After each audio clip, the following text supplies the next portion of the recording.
ਨਸੀਬ ਸਾਡੇ ਲਿਖੇ ਰੱਬ ਨੇ ਦਿਨ ਤੜਕ ਦਿਨ ਤਾਂ ਤੜਕ ਦਿਨ ਤਾਂ ਤੜਕ ਦਿਨ ਤਾਂ। ਇਹ ਕਿਹਦਾ ਫੋਨ ਆ ਗਿਆ? ਹੈਲੋ, ਕੌਣ ਹੈ? ਲੋਕੀ ਮੈਨੂੰ ਤੇਰਾ ਪਿਓ ਕਹਿੰਦੇ ਆ।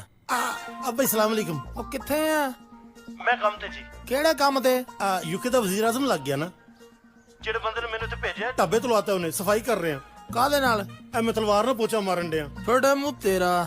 ਅੱਬਾ ਸਿਰਫ ਤੁਸੀਂ ਜ਼ਲੀਲ ਕਰਨਾ ਹੈ। ਪਤਾ ਤੁਹਾਨੂੰ ਸਾਰਾ ਹੀ ਕਿਹਦੇ ਨਾਲ ਸਫਾਈ ਹੁੰਦੀ ਹੈ। ਪਰ ਤੇਰਾ ਨਹੀਂ ਪੁੱਤ ਪਤਾ ਲੱਗਦਾ ਤੂੰ ਕਿਹੜੇ ਲਈ ਕੀ ਸਾਫ਼ ਕਰ ਜਵੇਂ। ਉਹ ਖੁਦਾ ਦਾ ਨਾਮ ਮੰਨੋ ਬਾਜੀ, ਕਿਹੜੀ ਗੱਲ ਕਰਨ ਡਿਆ ਓਏ? ਪੰਜਾਬ ਨਹੀਂ ਕਿ 7 ਦਿਨ ਬਾਅਦ ਪੁਲਿਸ ਆਉਂਦੀ ਏ, ਇੱਥੇ 5 ਮਿੰਟ ਬਾਅਦ ਆ ਜਾਂਦੀ ਏ ਤੇ ਪਿੱਛੇ ਹੱਥਕੜੀ ਲਾਂਦੀ ਤੂੰ ਫੜ ਕੇ ਵਿੱਚ ਗੱਡੀ ਦੇ ਵਾੜਦੇ ਨੇ। ਓਏ ਅੱਛਾ ਚਵਲਾ ਨਾ ਮਾਰ।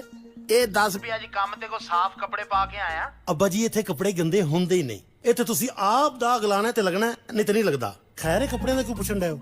ਓਏ ਉੱਥੇ ਕਾਮਰਾਨ ਕੋਲ ਜਾ, ਉਹਨੇ ਕੁੜੀ ਲੱਭ ਲਈ ਹੈ। ਹੈ ਫੌਰਨ ਜਾ, ਕੁੜੀ ਉਹਦੀ ਦੁਕਾਨ ਤੇ ਬੈਠੀ, ਉਹਨੂੰ ਜਾ ਕੇ